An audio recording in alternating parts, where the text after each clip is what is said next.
Namaste friends, welcome back to my channel Saisha's mom. Hope you all are doing great. And if because of some unfortunate incidents, if you are not feeling well because of any problems in your life, then let us all please pray for that person. Whoever is watching this vlog, let us all please be united and pray for that person to heal that person as soon as possible, and better days should come in that person's life. So let's please pray for that person. And on this divine note, let's start this vlog today.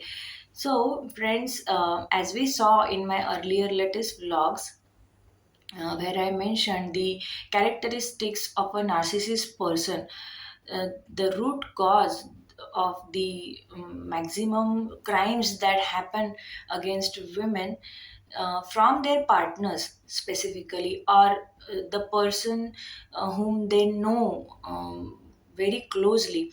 So, the narcissism is the root cause behind those issues or the crimes which women have to face. So, in my last vlog, I talked about narcissism and the type of the characteristics of a narcissist person, how to recognize that the person who has come in your life and you have no idea about him and his personality basically. So how to identify at the early stage that if that person is a narcissist. Friends, here also in this vlog also I'll be continuing to talk in English language, because maximum I mean it's my humble opinion, and it's my personal opinion that people who speak Marathi can easily understand other languages, but people who follow only English language, they just understand English language, they can't understand Marathi. So that is why I'll be continuing to talk in English while making vlogs on this crucial topic like narcissism, which I have chosen to speak about. And many people have appreciated that. And forget about the appreciation, but when I also did the research about it on Facebook and other social platforms, then I found that in foreign countries, comparatively to India, in foreign countries there is a lot of awareness about this phenomenon, narcissism. Many people are aware of it, and there are groups also and pages also available for narcissist abuse survivors, and to provide them support and to let them know that they are not alone in that battle, in that fight, to fight the depression which happens after the constant narcissist abuse. So there are plenty of groups or pages which I found, but all of them, maximum of them, are from foreign countries and not India. In India, I found one group, well, I found one page for that, but the members on that page are very less. So. In today's era, in today's generation, where any normal things goes viral, and even if a model selling her fart in by collecting it in the I'm sorry for laughing here, but a model who collects her fart in a glass bottle and she used to sell it. So that such kind of nonsense news got viral. Such kind of, I mean, I just gave that news reference here to make you understand that we have reached up to this phase of life, this virtual life, of which we all are a part of. So we have reached up to this level that such a nonsense news also, this nonsense thing also goes viral. But this crucial topic like narcissism and such thing really exist, these kind of things are not getting viral. So I mean, it is very much disheartening, and that's what makes the survivors or the victims of narcissistic abuse to face difficulties and hurdles while fighting their battle with that depression. That depression, which comes after the narcissistic abuse, is a very dangerous depression. That depression that depression is a kind of a depression in which there are zero chances, I can say next to zero chances of getting the victim back on the track, as victim was before that shit happened in her or his life. So there is a very much little awareness about this, so that is why I have chosen to continue to speak about this, because in last two vlogs I just thought that just talking about the characteristics of the narcissist person will be good enough. But when I did more research on that topic, then I still feel the urge to keep talking about this phenomenon, because just to let the survivors of narcissistic abuse, to make them feel that they are not alone in this battle, and somebody is there who understands their battle and what they are going through. So I have done more research on this topic. What is post narcissistic abuse depression? So in today's vlog we will talk about it. So firstly, as we saw in the earlier vlog, I have mentioned the characteristics and the phases of a narcissist relationship. To call it a relationship is the biggest disrespect to the word relationship. We must call it as abuse only. So how narcissistic abuse starts, and what are the phases of it, stages of it, so we have already seen it. So you can check my previous vlog to understand that, those who are watching this vlog for the first time. So in this vlog we will see that what exactly the victim goes through once that abuse happens and the narcissist person goes out of the life from the victim. So we will see. So as we saw in last vlog that narcissist person always prefer to end a relationship on such a note that it will bring social shame, personal shame, and guilt, and all the negative things in the mind of a victim. So they always choose to end the relationship on their terms and the way they want to end it. They will never ever agree for mutual understanding breakup, or the mutually ending scenario. So they will never ever agree for that.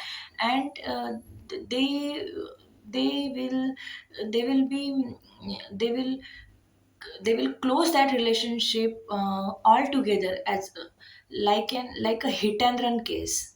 You know, the in the hit and run case, how the victim gets the trauma in the hit and run case. If that person dies, that person gets tremendous trauma, because that person is quietly walking on the street and somebody comes and hits him or her and then runs away. So the same thing happens in this scenario with the victim. That victim clearly has no idea what is going to happen, and they do that in such a way that all the blame should be put on the victim. So the victim, as the relationship ends, the very first feeling or emotion the victim gets is of guilt and shame, and worthlessness, because they feel that it was their own fault and they were not good enough. That is why the relationship ended. So the very first feeling which comes after that is of worthlessness and guilt. So my dear friends, if any one of you is going through this phase, then please understand that it was never your fault. Don't, please don't curse yourself and blame yourself for some other person. And please understand that he or she was a narcissist, and they really didn't have any feelings for you from day one. So there is no point in blaming yourself and believing their lies and believing the negative things they told you about yourself in the last phase of gaslighting, in which they said all the negative things to you just to break your heart and just to break your self confidence and to shatter you from inside. That was their tactics. So you all are, you are just, I can say, for some time, for this time being, for this short duration, after the trauma, after the breakup with the narcissist, you are just feeling it, that you are worthless, but actually you are not worthless. Please trust me and believe me, you are not worthless. You are still beautiful, and you are still capable of doing things and capable of achieving anything in your life. You are not worthless. So please stop doubting yourself and putting the blame on yourself that the relationship ended because of your mistakes, because that was not relationship, dear. It was never ever a relationship. It was just a matter of psycho game which that narcissist wanted to play with you to rebuild himself and his self confidence, and just to kill his time until he finds his next target. So it was just his game. And in the game, if we lose, we are not supposed to cry. And specifically, if that game was played by someone else, you were never a part of it. So you should not feel guilty for that, first of all. So I will request you to please try to understand that was a game. So please don't feel guilty for that. The guilt and feeling worthlessness and losing the self esteem is the very first sign of a narcissist abuse depression. So I will request all the near and dear ones and relatives and family members of the victim to please understand what the victim is going through after the breakup, because it is not just a breakup.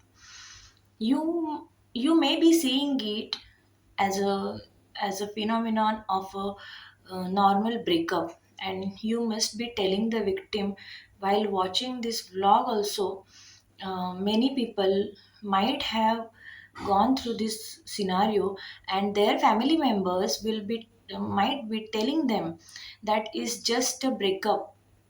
So you must get over it and move on. Or look at that guy or man. He moved on in his life because he was better than you as a human being, and you must have done something wrong.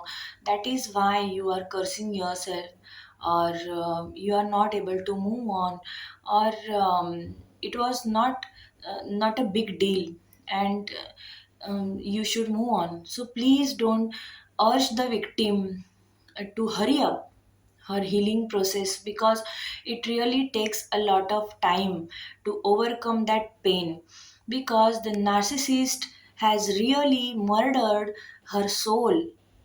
You might be seeing the victim alive, but you are just seeing her body. She is dead from inside. She is still struggling to find herself back. If you see the victims of narcissist abuse depression, you will find them telling you that they are missing themselves. So many family members of the victim do the mistake of telling the victim to stop missing their eggs. But such victims are not missing their eggs, they are missing themselves. They miss the part of their soul which they lost in that horrible, horrible game of a narcissist person, and they themselves clearly don't have any idea when they lost it. So like we search where we lost our keys or any belonging, personal belonging, any precious belonging. So if we lose it somewhere, so will you be able to forget it and move on in your life? If you keep your wedding ring or engagement ring somewhere and you are not able to find it, so will you be able to move on and just start with your life buying a new ring? No, right? You will still find the ways to recollect where did you keep it, where actually you lost it. So the same thing happens with the victim, that the victim tries to recollect the past incidents which happened, the past events, like what exactly happened with the victim, because victim also clearly doesn't have any idea. The victim was given a nice picture of future together, and she was made to believe that the future is going to be very bright and beautiful, and we will achieve these things, those things, and we will be a perfect couple and many things. But suddenly those dreams are shattered by the narcissist person, and when the victim gets to know that this was just a game, then it's the biggest shock of their life to them. And when they know that they have lost their soul, now they have become a different version of themselves which they never imagined that they will become one day. And specifically when they realize that the narcissist person was like this, when that horrible relationship started, the narcissist person was very much sad from inside and lost from inside and not happy and content and extremely introvert, exactly opposite of mine. And now the picture has changed. I have become very distant, very silent, and very much disassociated from the world. So, what exactly happened to my soul? If a person loses a simple belonging, that person keeps on searching that belonging. So, victim has lost his or her soul in that horrible process. So, victim should be given ample amount of time to search that. You can't just force the victim to just move on, because it was not just a breakup. And we call breakup when the relationship ends, the some love story ends. Here it was not that case. So to come to terms with it and to understand and accept the fact that the victim could not see the red flags, or even if she saw, she did the mistake of ignoring it, or she believed and she trusted her abuser, her narcissist partner, more than her what she was seeing from her eyes. So that guilt also keeps the victim awake whole night, and the victim is unable to sleep. So first sign is obviously, as I said, low self-esteem and guilt. And second sign is of lack of sleep, insomnia, which we say many victims go up to that much unfortunate level of insomnia that they they don't sleep more than a month also, or more than 2-3 months they don't get proper sleep. So that major insomnia incidents also happen with some of the victims. So when you casually judge a person or just randomly laugh at someone's dark circles just because you think that that person must be chatting with someone whole night, or that person must not be taking good care of her health or anything. So please consider and please be kind. Please know that you clearly have next to zero knowledge about what she has gone through. So you must remember that, and you must consider that if you see any person uh, in your contact facing insomnia, and suddenly she has developed extreme dark circles, then instead of doing body shaming to that female or male, you must please ask them what are they going through. You must please ask them, and you must make them feel comfortable enough to open up to you. So instead of body shaming, they need that someone to listen, or someone to see through their eyes that their soul is crying from inside.